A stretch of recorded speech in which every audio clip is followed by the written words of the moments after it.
ഭരണഘടനയുടെ ആമുഖത്തിൽ സോഷ്യലിസവും മതേതരത്വവും ഉൾപ്പെടുത്തിയതിനെതിരായ ഹർജികൾ സുപ്രീം കോടതി തള്ളിയിരിക്കുന്നു.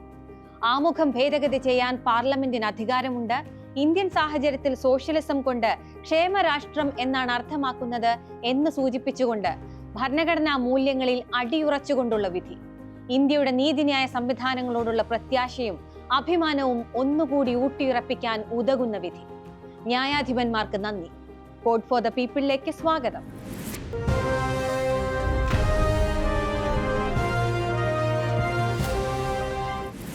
വളരെ മെച്ചപ്പെട്ട ഒരു ഭരണഘടനയാണ് നമുക്കുള്ളതെങ്കിലും വളരെ മോശപ്പെട്ട കൂട്ടരാണ് ഭരിക്കാൻ ക്ഷണിക്കപ്പെടുന്നതെങ്കിൽ ആ ഭരണഘടനയും വികൃതമാക്കപ്പെടും. പറഞ്ഞത് ഭരണഘടനാ ശില്പി BR അംബേദ്കർ ആണ്. നമ്മുടെ രാഷ്ട്രശില്പികൾക്ക് ഇന്ത്യയുടെ ഭാവി ഭാഗധേയങ്ങളെപ്പറ്റി എത്രത്തോളം മുൻധാരണകൾ ഉണ്ടായിരുന്നുവെന്നതിന് തെളിവ്. ഭരണഘടനയുടെ ആമുഖത്തിലെ മതേതരത്വം, സോഷ്യലിസം എന്നീ പദങ്ങളാണല്ലോ ചർച്ച. ചിലർ കലോസരവും. ഈ രണ്ടു വാക്കുകളോട് മാത്രം എന്താണ് ഇത്ര വിരക്തി? ആരെയാണ് അത് അസ്വസ്ഥമാക്കുന്നത്? അതിന് കാരണം എന്താണ്? പരിശോധിക്കും.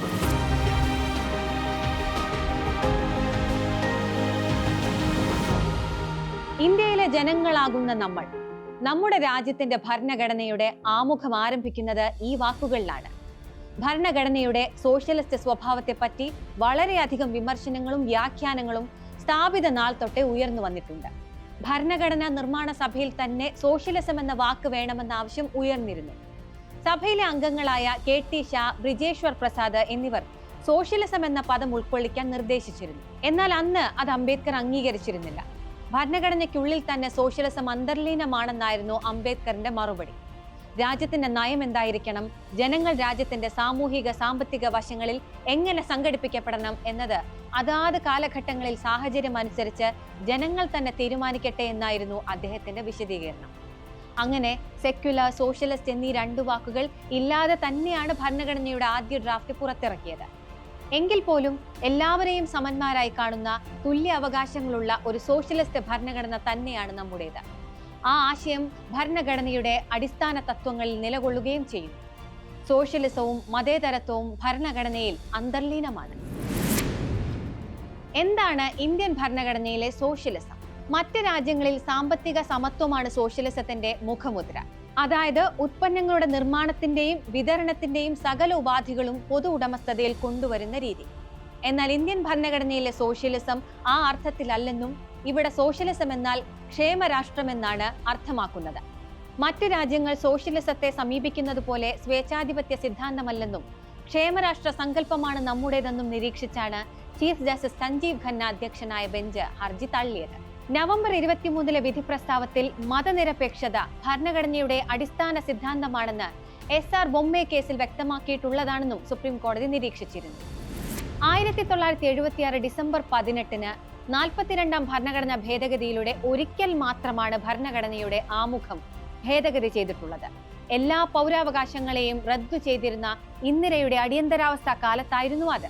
ആ ജനാധിപത്യ ധ്വംസനങ്ങളുടെ കാലത്തെ സോഷ്യലിസം എന്ന സത്ത കൊണ്ട് മൂടാനുള്ള ഇന്ദിരയുടെ വിഫല ശ്രമം കാരണം ചില നിയമവ്യാഖ്യാനങ്ങൾ നടത്താൻ നീതിന്യായ സംവിധാനങ്ങളെ ഇത് സഹായിക്കുകയുണ്ടായി എന്നതല്ലാതെ അന്നത്തെ രാഷ്ട്രീയ സാഹചര്യത്തിൽ കാര്യമായ മാറ്റങ്ങൾ കൊണ്ടുവരാൻ കഴിഞ്ഞില്ലെന്ന വിലയിരുത്തലുകൾ ഉണ്ടായി.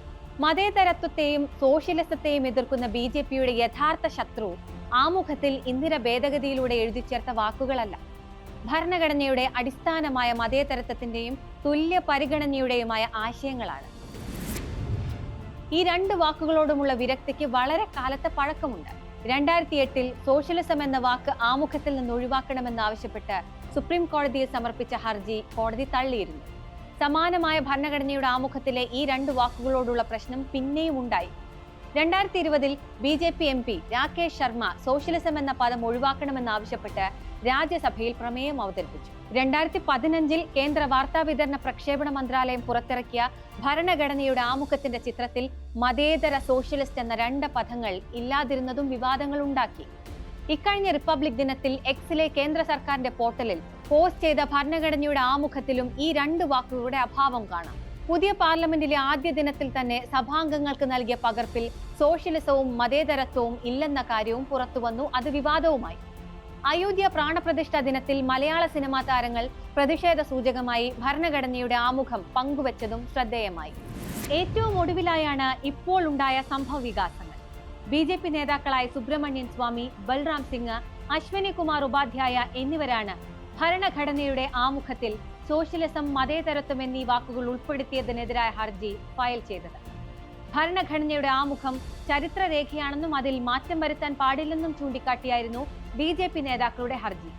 തുല്യത ഉറപ്പു നൽകുന്ന രാജ്യമാണ് വിഭാവനം ചെയ്യുന്നത് എന്നത് വ്യക്തമാക്കിക്കൊണ്ടായിരുന്നു സുപ്രീം കോടതി BJP നേതാക്കളുടെ ഹർജിക്ക് അടിവരയിട്ടത്. ഈ പദങ്ങൾ ഇന്ദിരാഗാന്ധി കൊണ്ടുവന്നു എന്നത് മാത്രമല്ല BJPയുടെ എതിർപ്പിന് കാരണം. ആ രണ്ട് വാക്കുകൾ പേറുന്ന അർത്ഥം തന്നെയാണ്. സോഷ്യലിസവും മതേതരത്വവും രണ്ടിനെതിരെയുമാകും അവരുടെ എതിർപ്പ്. കോഡ് ഫോർ ദ പീപ്പിൾ ഇനി അടുത്ത വാരം.